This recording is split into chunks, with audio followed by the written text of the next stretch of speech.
என்னுடைய செயலும் சிந்தனையிலும் இந்த சமூகத்துக்கு பயனுள்ளதாக இருக்குன்னு நினைக்கிறவங்க மட்டும் இந்த மூவேந்தர் மீடியாவை சப்ஸ்கிரைப் பண்ணிவிட்டு பெல் ஐக்கான் ஆல் கொடுத்து வந்து ஃபாலோ பண்ணிக்கோங்க. மூவேந்தர் மீடியாவுக்கு உதவணும்னு நினைக்கிற உறவுகள் கீழே கொடுக்கப்பட்டுள்ள வாட்ஸ்அப் நம்பருக்கு தொடர்பு கொள்ளுங்கள். நன்றி.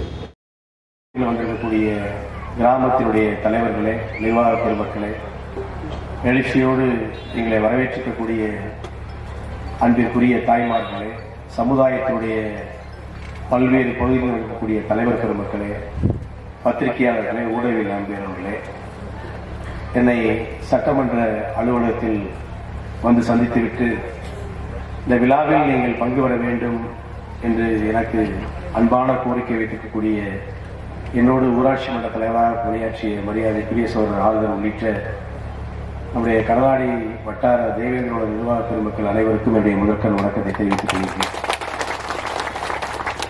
ராமநாதபுரம் மாவட்டத்தை வரலாறோடு நீங்கள் ஒப்பிட்டு பார்த்தால் இரண்டு வகையான வாழ்வியலை பெற்ற மக்கள் இந்த பூமியிலே நாம் வாழ்ந்து கொண்டிருக்கின்றோம். ஒரு பகுதியிலே கடலும் கடல் சார்ந்த தொழிலும், ஒரு பகுதியில் ஏறத்தாழ மேற்கு தொடர்ச்சி மலையிலே உருவாக பெற்ற வைகை நதி தேனி மாவட்டத்தில் உருவெடுத்து தேனி, திண்டுக்கல், மதுரை, சிவகங்கை, ராமநாதபுரம் வரை அந்த வைகாட்சியுடைய பாசனத்தினுடைய பகுதியிலே வேளாண்குடி மக்களாக வைகாட்சியுடைய வலது பிரதால் கால்வாயிலும் இடது பிரதால் கால்வாயிலும் புவியியல் அமைப்பிலே வாழக்கூடிய மக்களாக இங்கே வாழ்ந்து கொண்டிருக்கின்றோம். அதிலே பெரும்பகுதி நம்முடைய மாவட்டத்தில் வேளாண் தொழிலை நம்பி வாழக்கூடிய மக்களுடைய வாழ்வியல் என்பது மிகவும் போற்றுதலுக்கும் பாராட்டுதலுக்கும் உரியதாக எண்ணி பார்க்க வேண்டும்.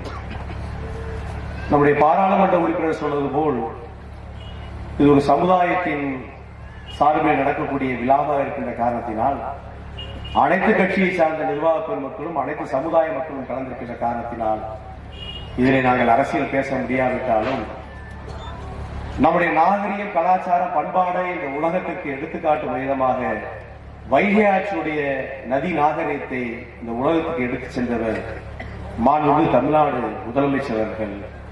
அந்த முதலமைச்சர் அவர்கள் இந்த வேளாண்குடி மக்களுக்கான ஆதாரங்களை முதலிலே தமிழ்நாடு, பின்னால் இந்தியா, இப்பொழுது உலகத்திற்கு தெரிவதற்கான பல்வேறு திட்டங்களை தொல்லியல் துறை மூலமாக நமக்கு அறிமுகப்படுத்தியிருக்கின்றார். இந்த பகுதியில் வாழக்கூடிய மக்களுடைய நாகரிகத்துக்கு எடுத்துக்காட்டு கீழடி நாகரிகம் என்பதை யாராலும் மறந்துவிட முடியாது.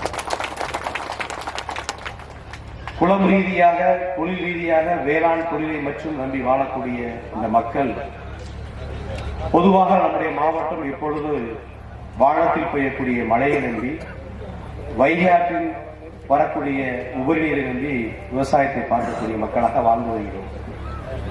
இவையெல்லாம் நன்கு சிந்தித்த நம்முடைய முதலமைச்சர் அவர்கள் வைகை ஆற்றை புனரமைத்து இரண்டு பகுதியிலும், வலது கால்வாயிலும் தெற்கு கால்வாயிலும் ஏறத்தாழ நாடு சுதந்திரம் அடைவதற்கு முன்னால் மழைநீரை சேகரித்து விவசாயம் வாழக்கூடிய பான்மை பெற்றிருந்த நமக்கு அந்த திட்டத்தின் மூலமாக நம்முடைய மாவட்டத்திற்கு அருப்பெரும் கொடையாக வைகை ஆற்றின் இரு கால்வாய்களும் தூர்வாரப்பட்டு வேளாண்குடி மக்களுடைய வேளாண் வாழ்வியலை உறுதி செய்திருக்கின்றார். அதை ஒற்றி இந்த கடலாடி வட்டாரத்தில் வாழக்கூடிய பெரும்பான்மையான வேளாண் மக்களாக இருக்கக்கூடிய நீங்கள் உங்களுடைய புது முயற்சிக்கு இந்த மாவட்ட கழகத்தின் சார்பில் என்னுடைய நன்றிகளையும் பாராட்டுகளையும் நான் தெரிவிக்க கடமைப்பட்டிருக்கிறேன். என்னை சந்திக்கிறவர்கள் பொழுது நான் இடத்துல கேட்டேன், எந்த இடத்துல நீங்கள் அமைக்கிறீர்கள் என்று சொன்ன பொழுது நம்முடைய சாயலுடையிலிருந்து கீழக்கரை செல்லக்கூடிய நெடுஞ்சாலை துறையின் மெயின் சாலையிலே இந்த கட்டிடம் அமைய இருக்கிறது என்று சொன்னார்கள். அப்பொழுது நான் அவர்கள் சொன்னேன், கண்டிப்பாக இந்த விழாவை நாங்கள் பங்கு பெறுவது மட்டுமல்லாமல் 65 கிராம மக்களுடைய பங்களிப்பு எந்த வகையில் இருக்கின்றதோ அதை ஒத்து இந்த மாவட்ட கழகத்துடைய நிர்வாகிகளாக இருக்கக்கூடிய நாங்களும் உங்களுக்கு உற்ற துணையாக இருப்போம் என்று அவர்களுடைய வாக்குறுதி சொன்னேன். இந்த புதிய முயற்சிக்கு இந்த இளைஞர்களுக்கும் இந்த நிர்வாகிகளுக்கும் என்னுடைய மனமார்ந்த நன்றி, வாழ்த்துக்கள். இதை நான் படிக்கிற பொழுது அந்த தலைப்பில் பார்க்கிறேன், கட்டிட அடிக்கல் நாட்டு விழா என்று மட்டும் இருந்தது. உங்கள் அனைவரும் சார்பாக ஒருமித்த கோரிக்கையாக ஒரு கோரிக்கை வைக்க வேண்டும் நினைக்கின்றேன். இந்த கட்டிடத்தினுடைய வரைபடத்தை நான் பார்க்கிற பொழுது 2 அடுக்கு இருக்கவோ தோற்றம் அளிக்கிறது. ஆர்கிடெக்ட் முடிவெடுத்திருக்கின்றார். அதில் 3வது ஒரு தளம் அமைத்து மேலே நீங்கள் ஒரு நூலகம் அமைக்க வேண்டும் என்பது என்னுடைய கோரிக்கை.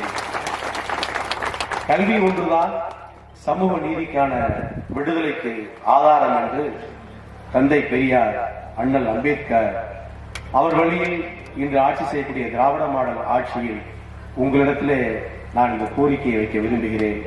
அந்த நூலகம் அமைக்கிற பொழுது நூலகத்திற்கான செலவை நானும் நம்முடைய பாராளுமன்ற உறுப்பினர்கள் எடுத்துக்கொள்கிறோம்.